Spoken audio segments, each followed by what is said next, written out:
오케이. 그럼 또 우리 이어서 살펴보도록 하겠습니다.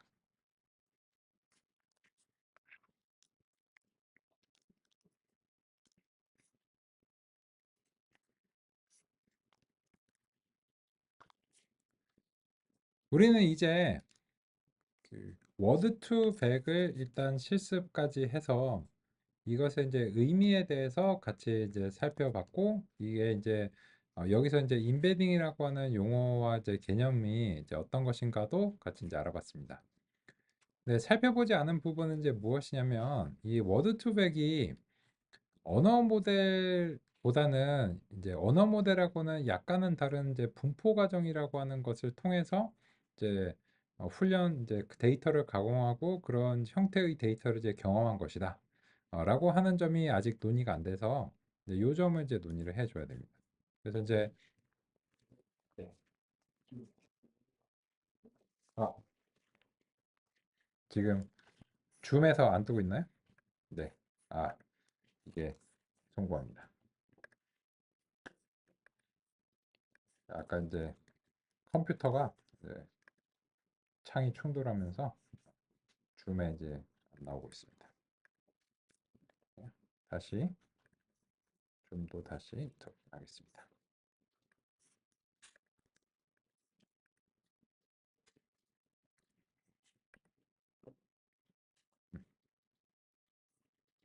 네, 확인 주셔서 감사하고요. 혹시 이제 그 줌 화면에서 그 줌 화면이 이제 잘 안 나오거나 이러시면 또 알려주세요. 좋고, 그래서 이제 우리는 이제 이 워드 투 백까지 살펴보면서 이 4장의 이제 단어 수준 임베딩의 이제 핵심적인 부분들을 이제 같이 이제 알아봤습니다. 그리고 이제 이 단어 수준의 임베딩에서 그 보시면 뭐 글로브 뭐 수입을 뭐 이런 식으로 이제 되어 있는데 결론적으로는 이런 것들을 다 보진 않을 거예요. 왜냐하면 이제 이런 것들은 사실상 이제 이 트랜스포머 네트워크로 이제 대체가 되어 버렸기 때문에 궁극적으로 이런 것들을 일일이 다 보는 거는 이제 큰 의미는 없는 편입니다. 그래서 우리는 이제 결과적으로는 이제 그 내일 이제 4일차에서 이 문장 수준의 임베딩과 이제 트랜스포머 네트워크를 이제 살펴보는데 이게 그 저자가 그 이건 뭐 디스를 하려는 건 전혀 아닌데 요 그 요분이 그 국어 국문학과를 이제 그 졸업을 하시고 이제 산업경영공학을 이제 그 하시고 이제 네이버 쪽에서 이제 근무하시는 이제 요분이시거든요. 요분이신데 그래서 이제 그 여기서 이제 뭐 클로바랑 뭐 이런 것들을 이제 그 개발하는 팀에서 이제 감수를 했다 이렇게 이제 하시니까는 이제 기술적인 어떤 그 정확성을 이제 알 수 있는데 이게 그 교재가 이제 집필되는 시점이 참 그 이게 2019년 정도에 이제 나왔거든요.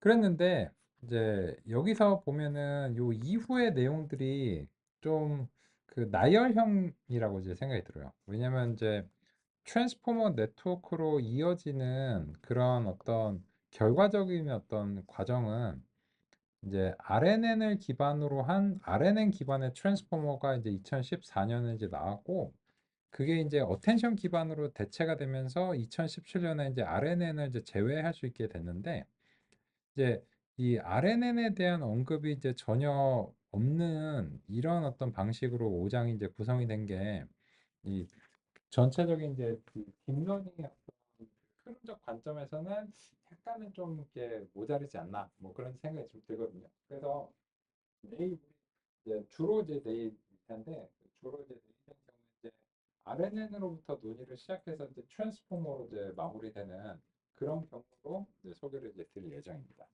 그렇고요.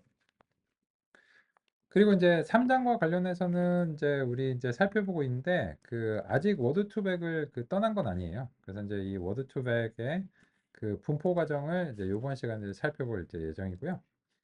그리고 나서는 이제 이 전처리와 관련된 요 3장의 내용과 관련해서 좀 소개를 이제 드릴 예정입니다. 그래서 이제 이 부분은 왜냐하면 이제 형태소 분석이 어떻게 이제 수행이 되는가 이런 점과 관련해서 이게 2018년에 등장한 혁신적인 기술이에요. 그렇기 때문에 그런 이제 2018년에 혁신적으로 등장한 이 형태소 분석 기술이 없었으면 또 그 형태소 분석 자체가 안 되기 때문에 이걸 학습시키기가 어렵습니다.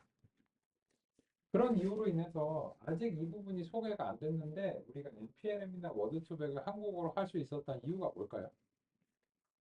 세종 말뭉치가 사람이 일일이 형태 분석을 다 해놓은 상태라서 그래요. 그래서 세종 말뭉치를 가정한 거예요. 그래서 이제 그런 이유로 인해서 세종 말뭉치를 먼저 가정을 해서 이 부분들을 이제 먼저 살펴봤는데, 근데 그 세종 말뭉치 이후에 뭐 수많은 말뭉치도 있을 거 아니에요. 그래서 이제 그런 것들이 역시나 이제 형태 분석이 되어야 하는데 예전에는 어떻게 했고 2018년 이후에는 어떻게 하는가 이런 점들이 이제 제시가 돼야 됩니다. 그래서 이제 그런 점들이 이제 제시가 될 예정입니다. 그렇고 그러면 이제 우리 72페이지로 전진해서 같이 살펴보도록 하겠습니다.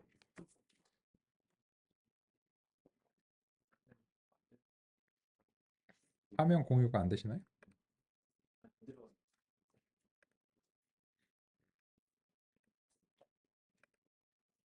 그러게요. 저 혼자 들어와 있네요. 회의에 안 들어와 주시나요?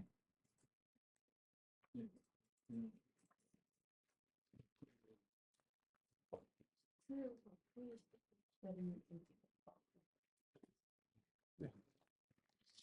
이게 제가 회의 아이디를 한번 확인해 보겠습니다.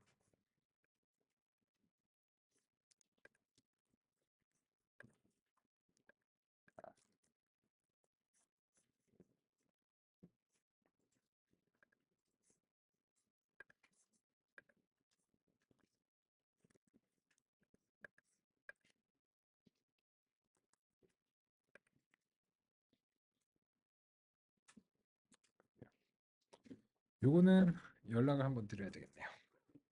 잠시만요.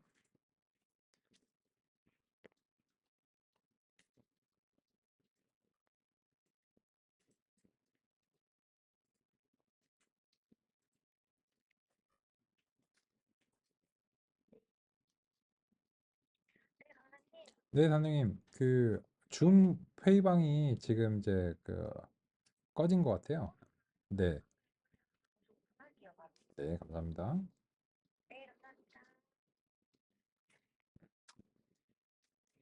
네, 잠시만 기다려주시면 감사하겠습니다.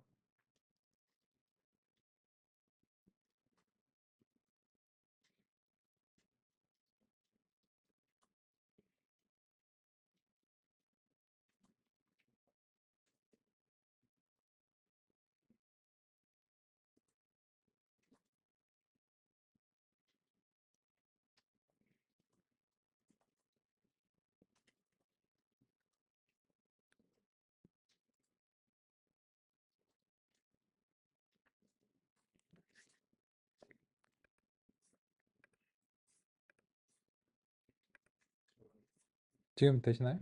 네, 저도 이제 들어왔습니다. 네, 확인해 주셔서 감사합니다.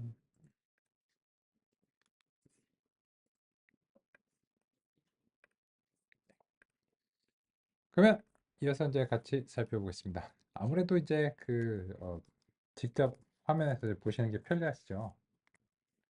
그러면 이제 2.4절에서는 어떤 단어가 같이 쓰였는가, 이 분포 과정이라고 하는 것을 같이 한번 이제 알아보겠습니다.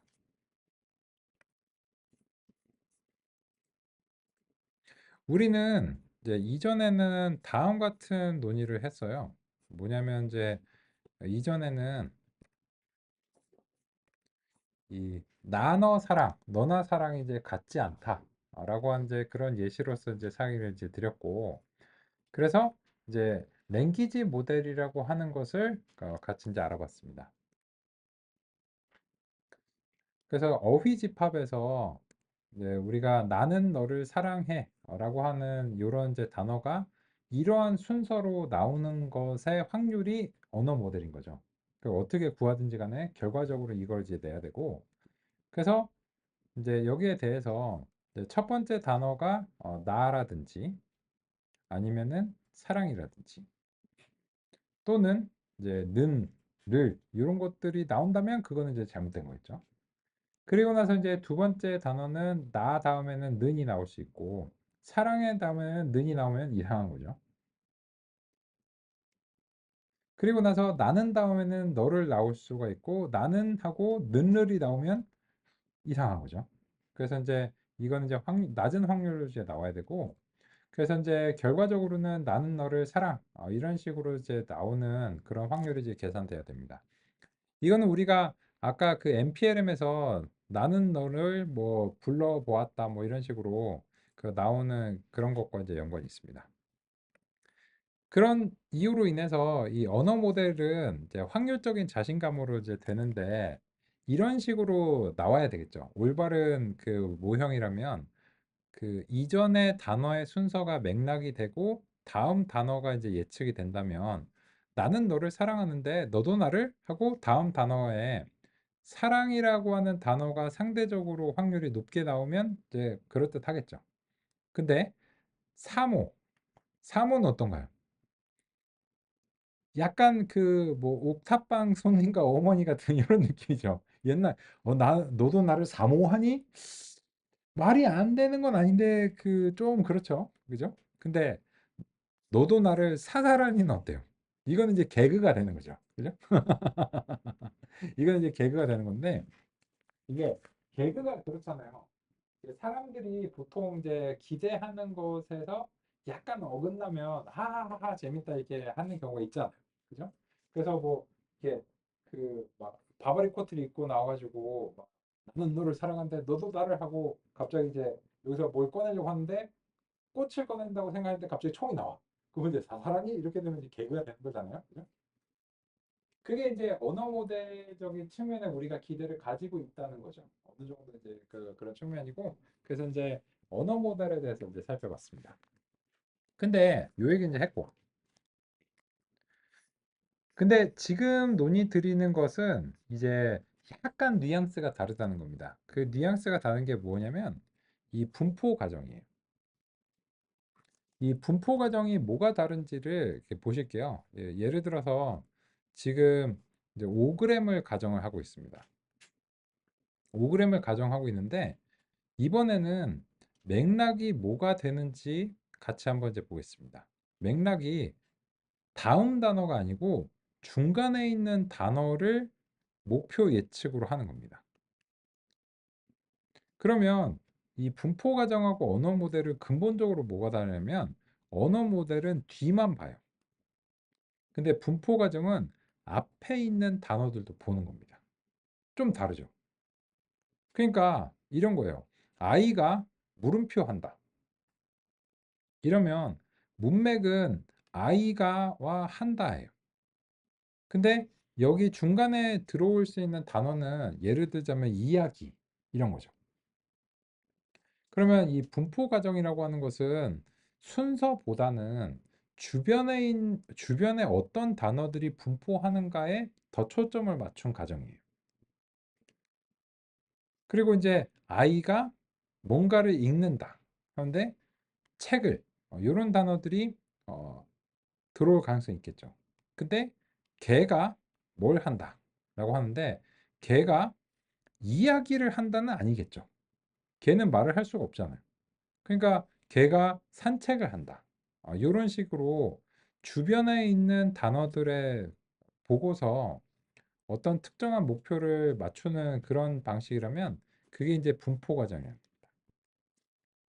근데 그 얘기를 지금 왜 하냐? 라고 하면 이 워드 투백은 이 분포 과정의 방식으로 훈련 데이터를 이제 만들었다는 것이 이제 핵심입니다. 그러면 이걸 이제 말만 들으면 재미없으니까 이 워드 투백의 그 방식을 같이 한번 이제 살펴보겠습니다. 그래서 우리는 제가 페이지 안내 드릴게요. 워드 투백에서 학습 데이터 구축을 하는 이제 부분으로 가서 같이 한번 이제 보겠습니다. 122페이지를 이제 보면서 우리가 이제 간단한 실습을 통해서 끝까지 하진 않을 거고요. 왜냐면 이미 이제 젠심을 통해서 이런 부분들이 이제 반영이 되기 때문에 끝까지 엄청 열심히 할 필요는 없고 몇 가지 이제 예시 정도만 이제 보시면 되겠습니다.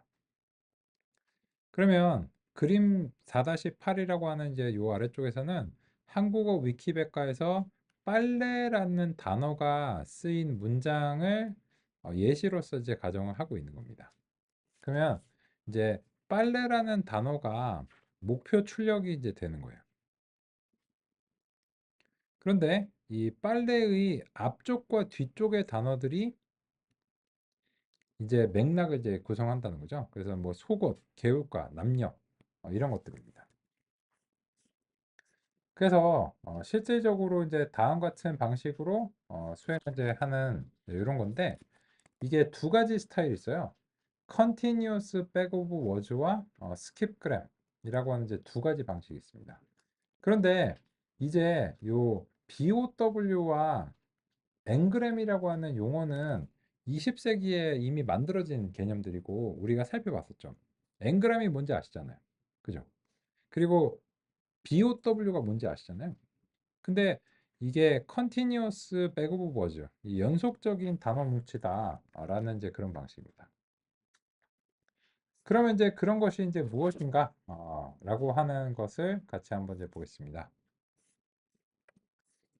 그래서 우리는 이제 그 좀 부담 없이 이제 살펴볼게요. 뭐냐면 이제 그 워드 투백의 학습 데이터 이제 구축인데 방식인데 이게 이제 그 분포 과정을 기반으로 하고 있고 언어 모델과 약간 다릅니다.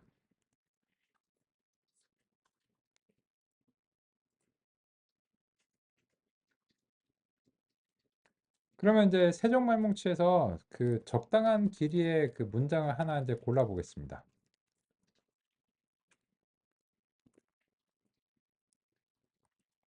아까 이제 이런 식으로 이제 했는데 그 좀 길어 보이는 게 두 번째 문장, 세 번째 문장이네요.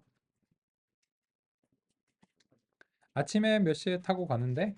라고 하는 이제 이런 문장이 조금 이제 어느 정도 기니까 그 이 문장을 이제 예시로 해서 한번 이제 살펴보면 이제 좋을 것 같습니다. 먼저 이제 첫 번째로는 이제 이 방식 자체가 continuous back of words 연속 단어 뭉치라고 제가 이제 발번역을 하겠습니다.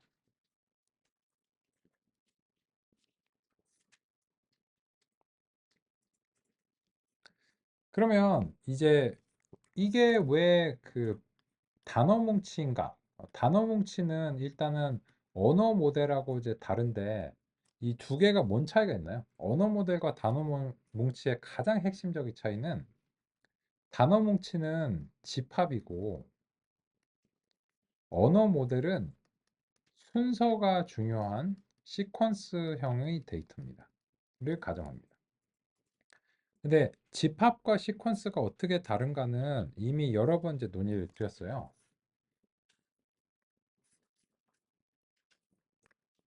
이거죠.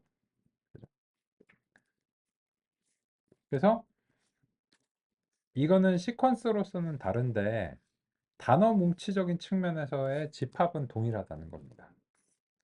그런데 이 워드 투백의 학습 데이터가 그 초창기에 이제 처음 버전은 Continuous Back of Words라고 하는 것을 이제 의미를 삼은 걸 보면 이게 랭귀지 모델 기반이 아니구나 라고 하는 점을 이제 바로 이름을 통해서 우리가 이제 짐작할 수 있어요.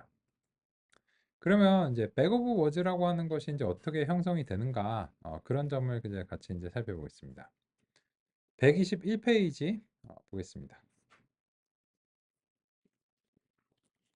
그럼 이제 보시면 Continuous Back of Words는 주변에 있는 문맥 단어들을 가지고서 타겟 단어를 하나 맞추는 과정에서 학습되는데 그게 이 여기까지의 서술만으로는 NPLM이랑 똑같아요. 근데 주변 이제 이전이 아닌 주변이라고 하는 것이 이제 다르고 그래서 문맥 단어가 4개이고 타겟 단어가 하나래요. 그러면 총 5g인 거는 예전하고 이제 동일합니다. 그죠? 그래서 일단 5g을 이제 만들어 볼게요. 그래서 이제 그 NLTK에서 import ngrams 이렇게 이제 가져오고 이건 이제 뭔지 잘 아시죠? 그리고 나서 이제 그 5gs를 이제 3번 문장에 대해서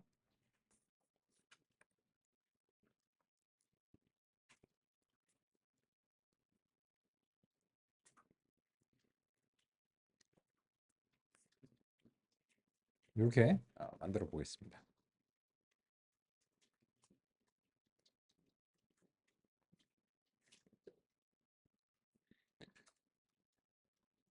그런데 예전에 우리 이제 언어 모델이라면 어떻게 해야 되나요?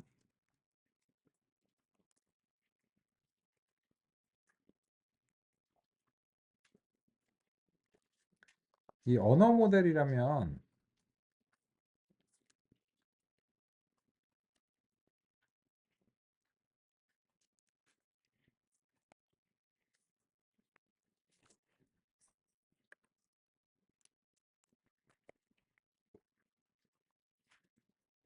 요 마지막 부분이 타겟이 되는 겁니다. 모형의 출력으로서. 근데 분포 과정은 요 중간에 W3번이 타겟이 돼야 되는 거예요.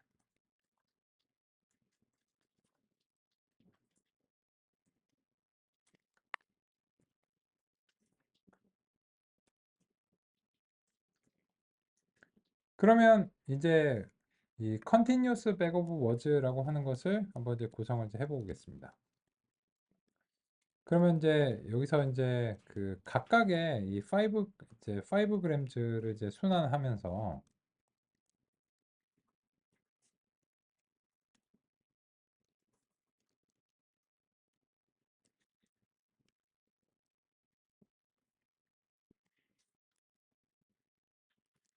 여기서 이제 그 컨텍스트라고 하는 것은 엔트리에서 타겟을 먼저 이제 정하죠. 타겟은 엔트리의 두 번째 값이고요. 컨텍스트는 이제 다음과 같은 이제 방식으로 형성이 이제 되는 거고, 그래서 이제 이 컨텍스트에 대해서 타겟이 이제 어떻게 수행이 되는가 이렇게 이제 보고 있습니다.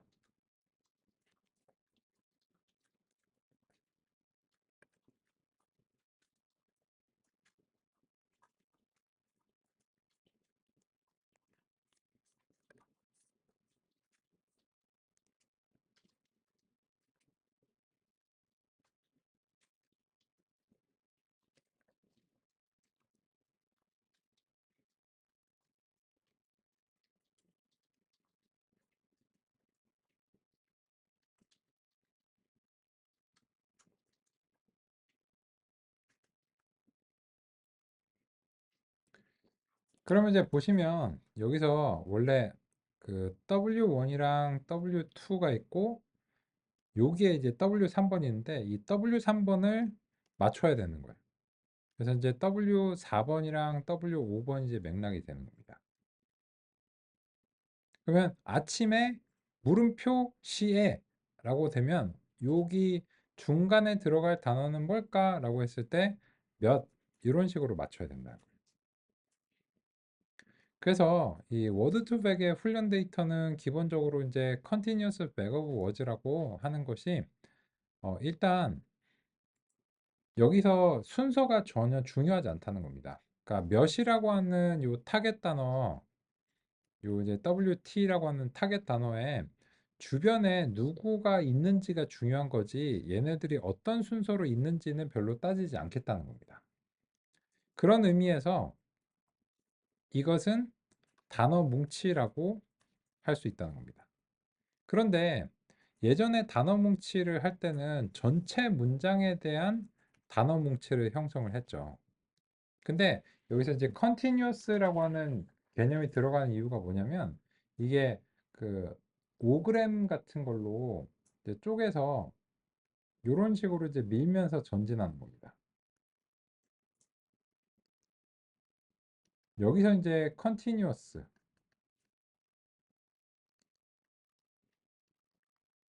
하는 이제 개념이고 그래서 이제 continuous back of words를 이제 형성한다. 라고 하는 이제 그런 개념입니다. 그래서 그 교재를 한번 이제 확인해 보시면 이제 continuous backup word의 경우에는 이제 문맥 단어 4개와 타겟 단어 하나이다. 이렇게 이제 되어 있는데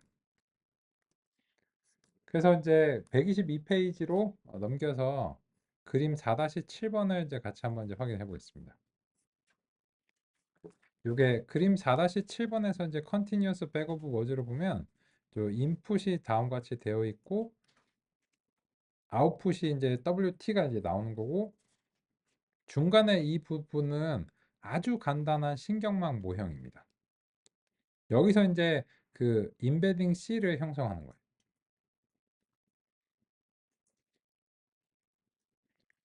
그런데 이제 이제 요거를 곰곰이 생각해 보다 보니까는 이거보다 좀 효과적인 그런 방법이 이제 떠올랐던 것 같습니다. 왜?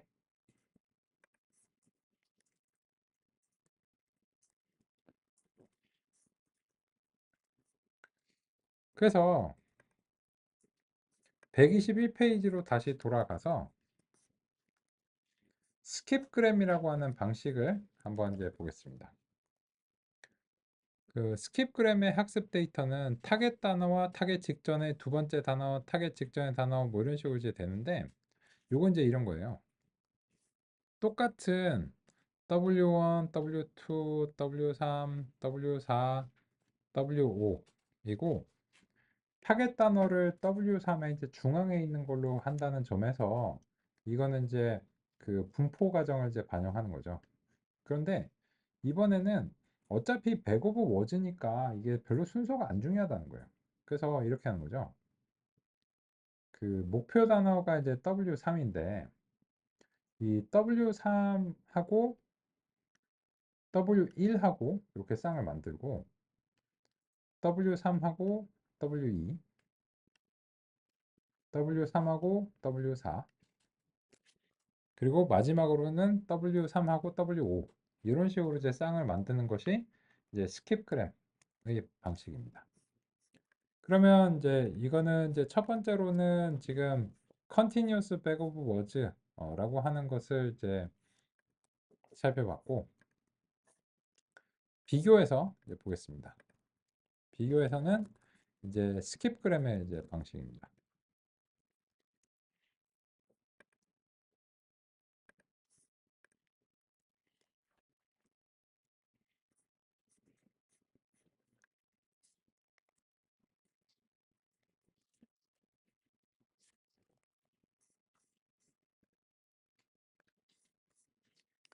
그러면 이제 이 스킵그램은 이제 아까랑 이제 비슷하게 엔트리를 이제 구성을 하시는데 이제는 요 이제 각각의 인풋들을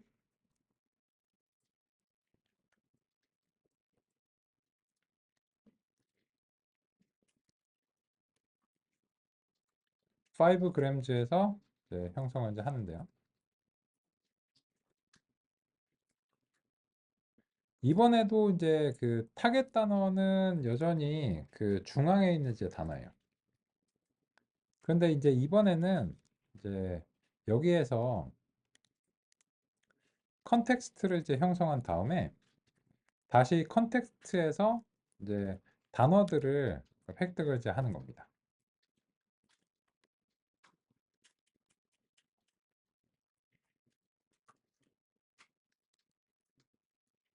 이게 이제 스킵그램의 이제 방식이죠. 그리고 나면 이제 이 데이터셋이 이제 어떻게 획득이 되는지 한번 이제 살펴보겠습니다.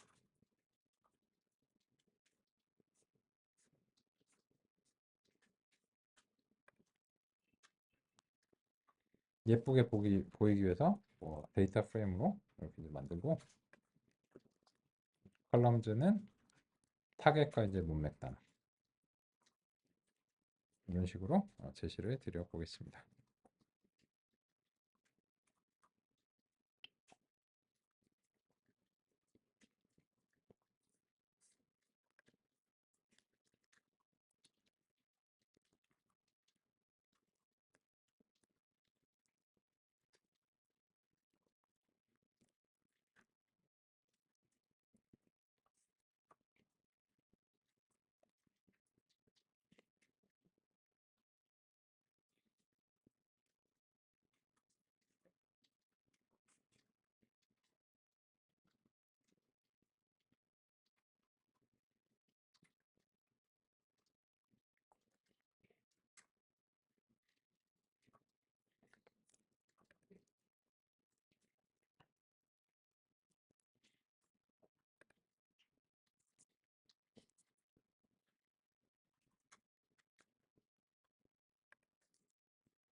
이렇게 할 수밖에 없겠네.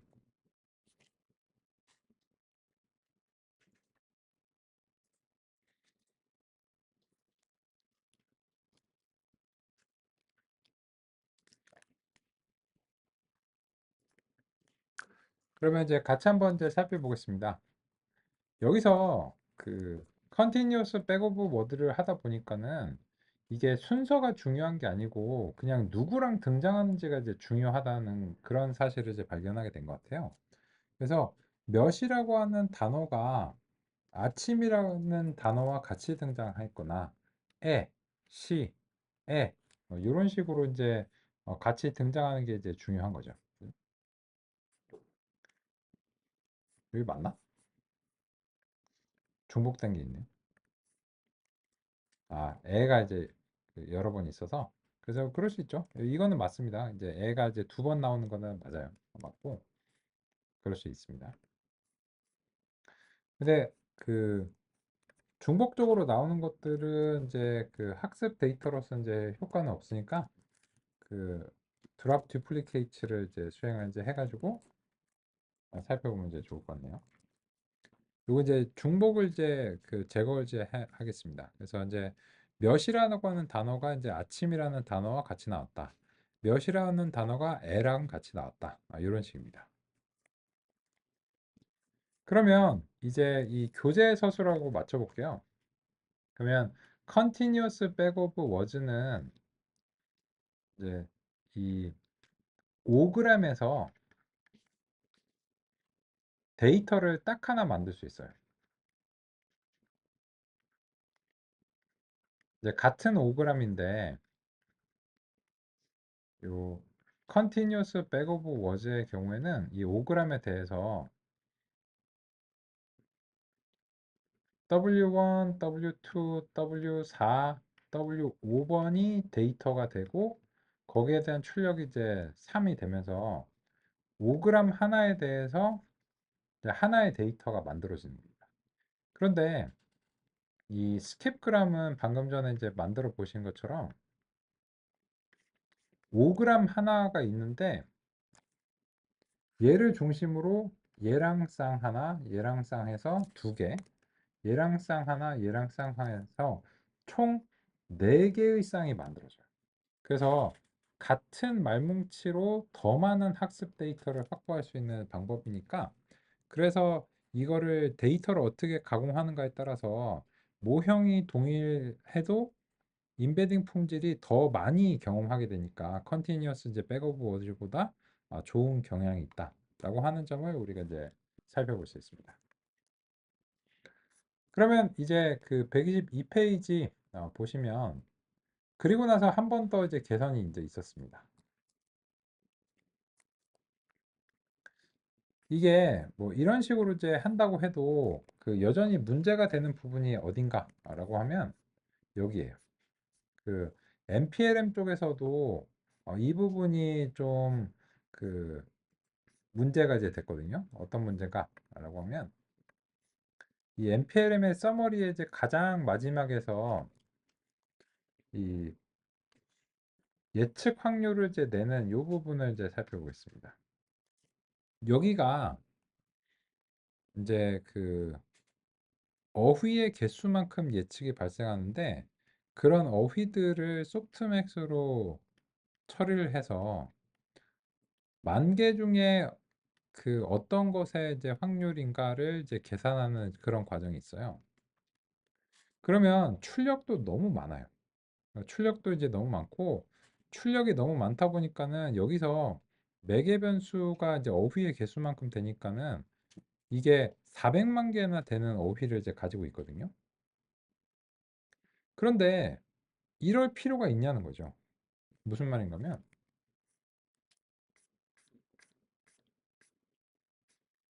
여기서 만약에 이런 식으로 이제 그 수행한다면 이 스킵그램은 결과적으로 이 타겟과 컨텍스트를 데이터로 삼고 그리고 나서 얘를 이제 타겟으로 하는 게 아니고 이렇게 이제 하겠다는 거예요. 그래서 이제 이게 그 중앙에 이제 W3번이 있고 나머지가 컨텍스트인데 이 스킵그램즈에서는 타겟값 자체를 이진 분류의 문제로 삼겠다는 거예요. 이런 식으로. 그래서 이 두 개짜리 2g의 입력을 전달하고 이 두 개가 서로 같이 있는 게 맞아 라는 의미에서 1로 한다면 모형이 어떻게 되냐면 마지막에 댄스 1로 끝날 수 있는 모형이 된다는 겁니다.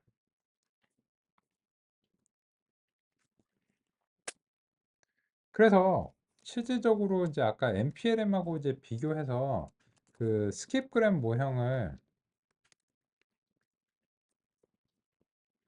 한번 이제 그 만들어 볼게요.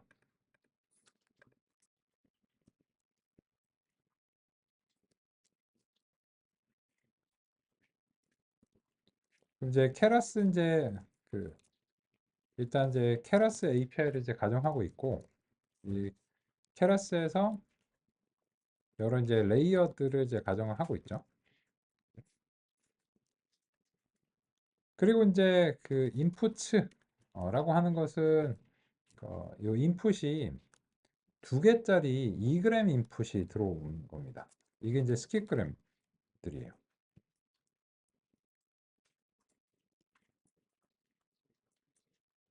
그리고 나서 이제 이 인풋들이 그 인베딩을 이제 거쳐야 되겠죠. 그죠?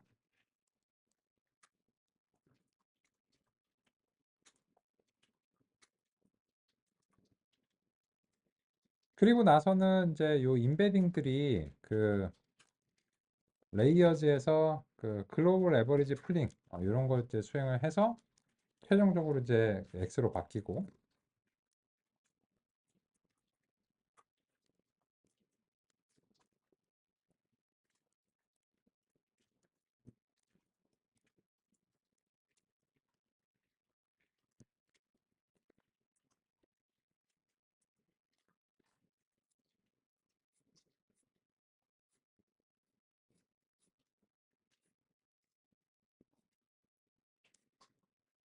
이런 식으로 그 형성이 이제 되는 겁니다.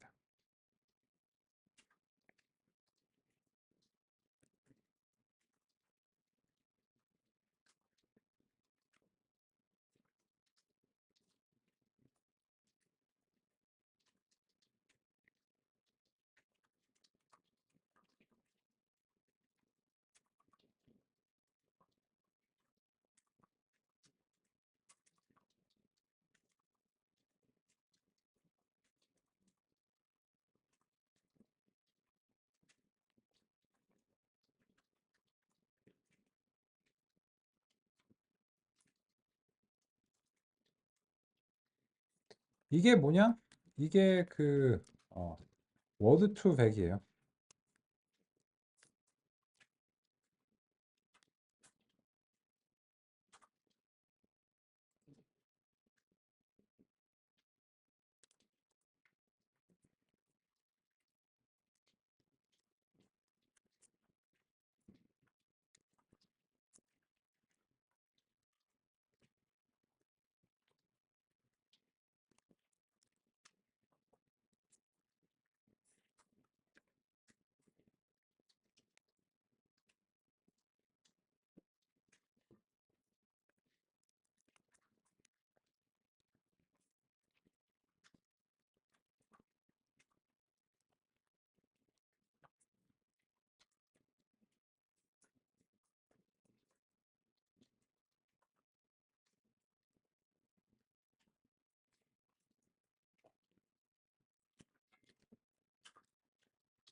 네, 선생님.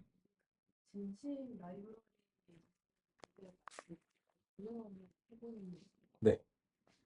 그래서 이제 그 젠심은 우리가 이제 그 이미 구현이 되어 기 때문에 그 어떻게 이제 되어 있는지 잘 모르니까는 한번 이제 간단하게 계략적으로 이제 구현을 해본다. 이렇게 이제 보시면 되겠습니다. 그런 이유로 인해서 이거는 그냥 계략적으로 이제 구현을 하는 거고 이거 이제 직접 이제 훈련을 하려면 이제 몇 가지 좀 더 이제 필요한 부분이 있어요. 그래서 이제 이 데이터 부분에서 이제 포지티브 샘플링하고 네거티브 샘플링하고 이런 것들인데 제가 이제 이걸 통해서 보여드리고 싶은 건 뭐냐면 이 출력 부분을 그 이진 분류로 수행함으로 인해서 어떤 이익을 상당하게 보는가 이런 점을 구체적인 수치로 관찰하고 싶어서 한번 제시를 해봤습니다. 그리고 이제 이 모형의 그 실제 논문의 그림을 여기다가 이제 갖다 놨거든요.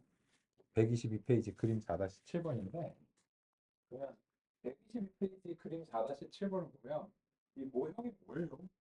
이건데요. 그러니까 이게 뭔데요? 아 그냥 이거라니까요. 그냥 인베딩 해갖고 그냥 합쳐가지고 그냥 뭐 그 뭐 평균 내거나 합계 내가지고 그냥 이렇게 그거 하는 거예요. 그냥 단층이에요, 단층. 그리고 끝이에요, 이게. 그러니까는 뭐 그러면은 신경망은 뭐 거의 뭐 없는 거나 마찬가지네요. 맞습니다. 근데 이제 신경망 거의 이제 없는 거나 마찬가지인데 이제 이 데이터를 분포 과정으로 열심히 잘 보여주니까는 얘가 의미 있는 인베딩을 학습하더라. 이게 이제 그 모형의 단순함에 비해서 그 유의미하다라고 하는 게 당시에 이제 혁신이었거든요. 그죠? 복잡하진 않은데. 그런데 이제 이 2012년 A 논문인데요. 요게 이제 보시면 2013년 A 논문인데 이 2013년제 A에서는 여기에서는 그 어떤 것을 이제 했냐면 그 스킵그램까지는 이제 괜찮은데 여기서 아웃풋을 어휘의 수만큼 이제 했어요. 그러면 이 어휘의 수만큼 함으로 인해서 서머리를 다시 한번 보실게요. 요거를 어휘의 수로 이제 바꾼 상태로 서머리 이제 보시면 여기서 이게 어휘의 수만큼으로 되면서 매개 변수가 100만 개가 넘어갑니다. 여기 요 계층 하나에서 100만 개가 이상의 매개 변수가 이제 생깁니다. 근데 이 매개 변수가 많아진다는 거는 더 많은 데이터와 그리고 더 많은 훈련을 이제 해야 된다는 것을 이제 뜻하고 그리고 잠재적으로는 과적합의 위험을 초래합니다. 매개 변수는 가급적이면 이제 줄이면 좋아요. 그리고 이 인베딩 쪽에서 보시면 여전히 우리가 이제 그 매개 변수가 100만 개를 훈련해야 되는 부담감을 안고 있어요. 그죠? 근데 이제 요 댄스를 이제 통해서 보면은 이제 이 어휘수를 만 개로 하니까는 여기서도 또 100만 개니까 총 200만 개 정도의 매개 변수를 학습을 시켜야 되는 상황입니다. 그런데 요거를 생각을 살짝 트는 거죠. 가만 있어봐. 이거를 어휘를 직접 맞추지 말고 이 스킵그램을 이런 식으로 하는 거죠. 그러니까 예전의 방식은 요 W3을 몇이라고 하는 것이 요 W 그 3번을 어휘 중에서 무엇인가를 이제 골라야 되기 때문에 그 어휘의 개수로 이제 출력을 낸 다음에 확률적인 자신감을 낸 거거든요. 근데 이렇게 생각한 거예요. 이게 이 단어를 직접 맞추지 말고 요 쌍이 실제로 그 바람직한가 여부로 바꾸자는 거죠. 그러면 이런 거죠. 개라고 하는 단어가 있는데 읽기 이런 집합이 등장하면 이거는 틀린 걸로 간주하자는 거죠. 그러면 이 과정에서 얘는 맞았고 얘는 틀렸다 이런 식으로 학습하는 과정에서 목표는 인베딩을 형성하는 거지 이거를 실제로 이제 출력하는 게 목표가 아니다라고 하는 사실을 통찰한 거예요. 그래서 걔가 어떻게 읽냐, 걔가 어떻게 말하냐 이런 식으로 이제 얘기를 한 거죠. 그래서 이제 이런 것들을 이제 강제로 네거티브 샘플이라고 하는 것을 생성을 합니다. 그러니까는 실제로 지금처럼 그 말뭉치를 통해서 정답의 쌍들을 만들어요. 걔네들이 이제 막 1번이 되는 거예요. 타겟값이. 근데 정답이 아닌 것들의 조합들을 또 만들어내는 거예요. 무작. 그리고 그런 조합들은 정답에 속하지 않는 걸로 만들어요.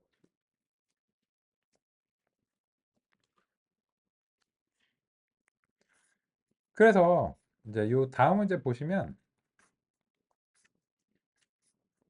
122페이지 아래쪽에서 이제 보겠습니다.